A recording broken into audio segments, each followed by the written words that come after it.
안녕하세요, 여러분. 자, 이제 매일기법 42. 저당 상환 방식. 드디어 부동산 금융론으로 넘어왔네요.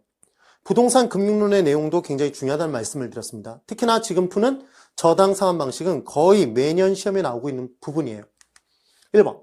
저당 상환 방법에 관한 설명 중 옳은 것을 모두 고른 것. 이렇게 나왔네요. 29의 시험 문제.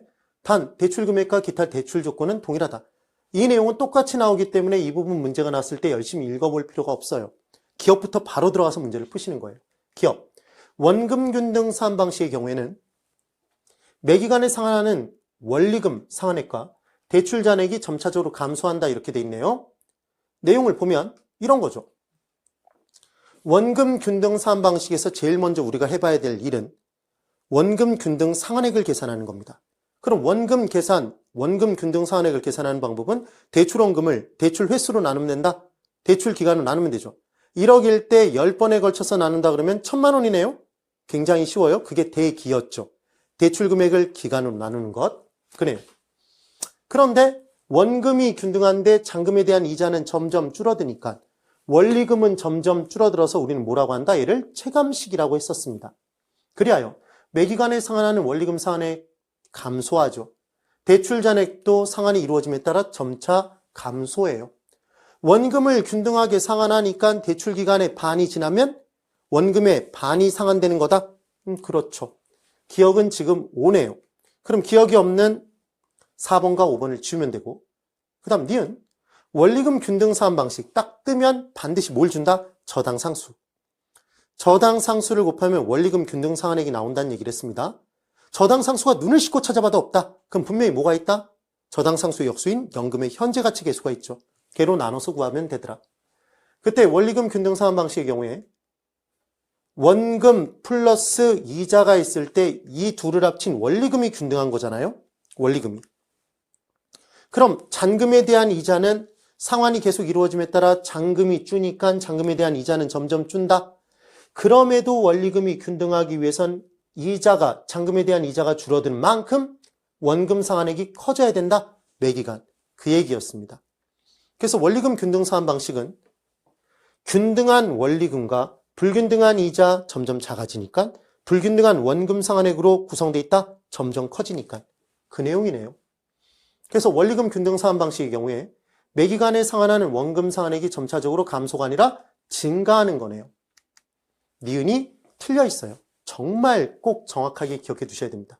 그럼 니은이 X인 순간 니은이 들어있는 지금 1번을 지워버린 거죠.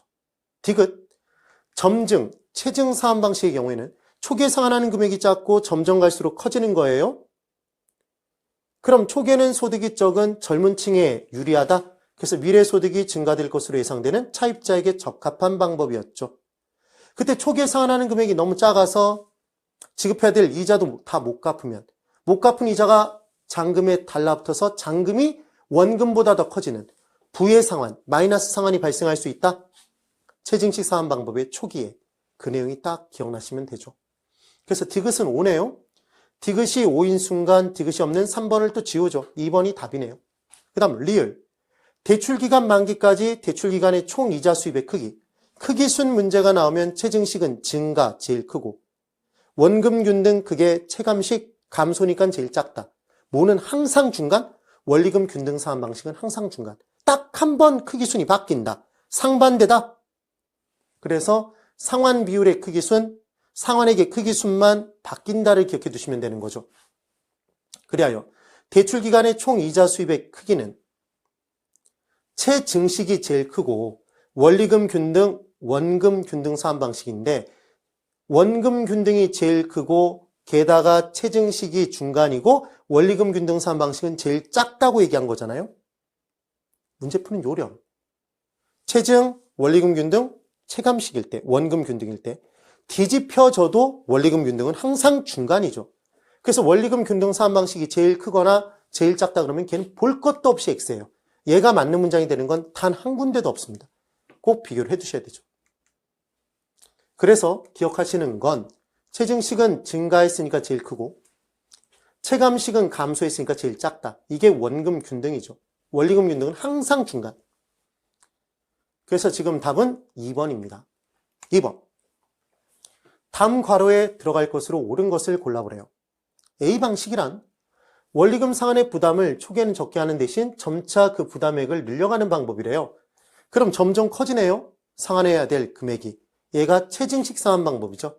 그래서 장래의 소득이나 매출액이 늘어날 것으로 예상되는 개인과 기업에 대한 대출 방식이 된다. 이게 체증식. 그럼 체증식이 아닌 4번과 5번을 지워요. 그 다음 B 방식이란 원리금 상환액이 맥이 동일하지만 그럼 원리금 상환액이 동일하면 원리금 균등이죠. 원리금에서 원금과 이자가 차지하는 비중이 상환 시기에 따라 다르다. 잔금에 대한 이자니까 잔금액이 줄에 따라 기간 중에 잔금에 대한 이자는 준다. 그 대신 뭐가 커진다? 원금 상환액은 커진다. 그래야 원금 플러스 이자는 같은 거니까. 말 그대로 원리금 상환액이 맥이 동일. 원리금 균등 상환 방식이죠. 그래서 지금 두 개를 또 지우면 1번과 2번이 지워지면 답은 3번이 된다. 이렇게 문제를 풀어주시면 됩니다. 꼭 기억해 두셔야 돼요. 그 다음 3번. 지금 이제 저당 상환 방식에서 계산 문제가 나올 수 있는데 원리금 균등 상환 방식에서의 계산 문제가 나오고 원금 균등 상환 방식에서의 계산 문제가 나오는데 압도적으로 많이 나왔던 건 원금 균등 상환 방식이었어요. 지금의 이 문제. 그래서 원금 균등 상환 방식의 계산 문제를 푸는 요령을 정확하게 꼭 익혀두셔야 돼요. 얘는 또다시 나올 확률이 굉장히 높습니다. 물론 우리가 나중에 원리금 균등 상환 방식에서의 계산 문제도 푸는 방법 설명드릴 거예요. 그 부분도 그렇게 어렵진 않아요. 근데 이게 좀 더 간단합니다. 자, 이제 3번. 주택 구입을 위해 은행으로부터 2억 원을 대출받았다. 대출 조건이 다음과 같을 때 2회차에 상환해야 될 원리금은 얼마입니까? 이렇게 문제가 주어졌네요. 그러면 이때 제일 먼저 확인해야 될 건 어떤 상환 방식인지를 먼저 기억해 두셔야 돼요. 봤더니 원금 균등 상환 방식이네요. 그럼 얘를 딱 확인하면 뭘 기억해 두시면 되냐면 대기이자 이렇게 기억해 두시면 돼요. 우리 식당에 유명 식당을 갔어요. 그랬더니 대기가 쫙 밀려 있는 거죠. 그럼 대기하고 있는 사람을 대기자 이렇게 기억해 보세요. 그래서 기억하시는 방법은 얘는 순서가 대출 원금을 기간으로 나누고 그럼 원금 균등 상환액이 나오겠죠. 거기에 이자율을 곱하면 그 각각의 균등 상환액 부분에 대한 이자액이 쪼개져서 나오게 돼 있어요. 걔를 계산하는 게 포인트입니다. 그래서 연 단위로 매기말 상환한다 그러면 대출 기간이 20년이면 20번에 걸쳐서 상환한다는 얘기네요. 이게 월 단위였다 그러면 얘는 11을 곱하니까 240번으로 나눠줘야 되는 거죠. 그래서 이제 대출원금 2억을 대기 기간으로 나눠줍니다. 그럼 2억 나누기 20은 1000만 원이잖아요. 이 1000만 원이 바로 원금 균등 상환액이 되겠네요. 여기다가 이자율을 곱해주시는 거예요. 연 5%. 그럼 1000만 원에 5%니까 50만 원이 계산됐네요. 이 50만 원이 전체 대출 금액을 20등분 친 원금 균등 상환액 1000만 원에 대한 이자잖아요. 이자. 그럼 기간마다 얘가 상환됨에 따라 그만큼의 이자가 감소하겠네요. 우리가 원금 균등 상환 방식을 체감식 상환 방법이라고 얘기하는 이유는 점감식 상환 방법이라고 얘기하는 이유는 잔금에 대한 이자가 감소되는 만큼 원리금이 줄기 때문인 거죠. 원리금이 줄어들기 때문에. 그 내용이었습니다. 그러면 이제 2회차의 이자액은 얼만가를 계산하는 방법은 두 가지 방법이 있어요, 실은. 2회차에 이자액을 계산하기 위해서는 원금 상환이 얼마만큼 이루어졌는지만 알면 되거든요. 그럼 여러분 생각해 보세요. 처음에 2억을 빌렸습니다. 연초에 2억을 빌렸어요. 그럼 1회차 상환할 때는 1회차에 최초 1000만 원이 상환되겠죠. 1회차에. 그럼 1회차 동안은 지금 2억을 빌린 건가요? 1억 9천만 원을 빌린 건가요? 1월 1일부터 12월 31일 매년 말에 최초 이제 상환하기 시작하는데 그럼 최초 상환되는 1회차에는 아직 상환된 금액 자체가 없죠. 그러니까 기간 중에는 2억을 그대로 빌려 쓴 거죠. 그러니까 상환의 수는 빵이 되는 겁니다. 상환. 1회차에 비로소 1,000만 원이 상환돼서 2년째 빌려 쓴 금액이 1억 9천으로 이제 주는 거죠. 그럼 2년째에는 1억 9천에 대한 이자를 지불할 거 아니에요. 되셨나요? 그러니까 항상 포인트는 뭐냐면 2회차라면 상환이 2번 이루어진 거다. 1번 상환된 잔금이다. 1번 상환된 잔금에 대한 이자를 지불해야 되는 거죠. 되셨죠? 1회 상환이 이루어진 거니까. 그럼 몇 번이 남은 거죠? 총 20번 중에 1번이 상환됐으니까 19번에 대한 이자가 남은 거다. 각각 하나에 대한 이자가 지금 50만 원이잖아요. 그래서 우리는 19 곱하기 50을 해주면 계산기로 두들기면 얘가 950을 사랑스럽게 속삭입니다. 그럼 지금 2회차의 이자액이 잔금에 대한 이자가 950만 원이니까 거기에 지금 뭘 구하라고 했습니까? 2회차에 상환할 원리금이니까 원금 균등액을 더해 주시면 되는 거죠. 1000에다 950을 더하니까 얼마가 나왔다? 1950이 2회차의 원리금인 거예요. 이해되시죠? 그럼 지금 1회차에는 상환된 금액이 하나도 없나요? 상환된 금액이 없다고 그랬죠. 빵의 상환이잖아요. 그럼 잔금 전체 얼마에 대한? 2억에 대한 5% 이자니까 걔는 1,000만 원이겠죠. 아직 이자가 감소된 게 하나도 없으니까 전체 이자 1,000만 원이 되는 겁니다.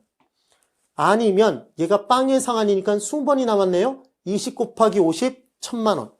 그래서 1,000만 원에 1,000만 원 원금 균등액을 구하니까 2,000만 원이 된 거죠. 2회차에는 한 번 줄었네요. 이 개념을 꼭 이해하셔야 돼요. 이자가 감소 한 번 한 거죠. 그럼 50만 원이 줄었으니까 1,000만 원에서 50이 줄면 950이 이자고 원금액은 균등액 1,000만 원이니까 1,950이 된 거죠. 그럼 3회차에는 2번 상환이 이루어진 거죠. 그러니까 원금 균등액에 대한 2회차에 걸친 50만 원의 2번이 빠지는 거니까 100만 원이 줄어서 900이 되니까 이자가 1,900이 된 거고 원리금이 850은 150이 준 거죠. 3번이 줄었죠. 얘는 4회차의 내용이겠죠. 그럼 4번이 준 거죠, 여러분? 이자 감소액이 4번 준 겁니다. 그럼 5회차에 상환할 금액이란 얘기죠. 원리금. 이해를 해두셔야 돼요. 그래서 원금 균등 상환 방식은 원금액이 균등하고 이자액이 점점 줄어드니까 합친 원리금이 감소한다. 그래서 얘는 원리금이 감소되기 때문에 체감식, 점감식 상환 방법이라고 얘기를 했었다. 순서를 꼭 기억해 봅니다. 원금 균등 상환 방식인 걸 확인한다. 대기자구나. 대출금액 나누기 이자, 지금 기간으로 나누고 그 다음 이자율을 곱해주면 바로 뭐가 튀어나온다? 한 회차의 이자 감소액이 나오더라. 그때 만약에 5회차의 이자액을 계산해라 그러면 몇 번 상환? 4번 상환된 거니까 전체 20에서 4를 뺀 16번이 남은 거다. 16 곱하기 50을 해주시면 된다는 얘기입니다. 그러면 800만 원이 나오겠죠. 이런 식으로 문제를 풀어주시면 된다는 얘기예요. 꼭 한번 연습하셔서 바람과 같은 스피드로 저처럼 푸실 수 있게 되면 합격의 가능성은 그만큼 높아지는 겁니다. 되셨죠, 여러분? 네. 이와 같은 개념으로 꼭 풀어주세요. 답은 4번이 되는 거죠. 우리의 메일은 반드시 합격으로 돌아옵니다. 여러분 오늘도 정말 고생이 많으셨습니다.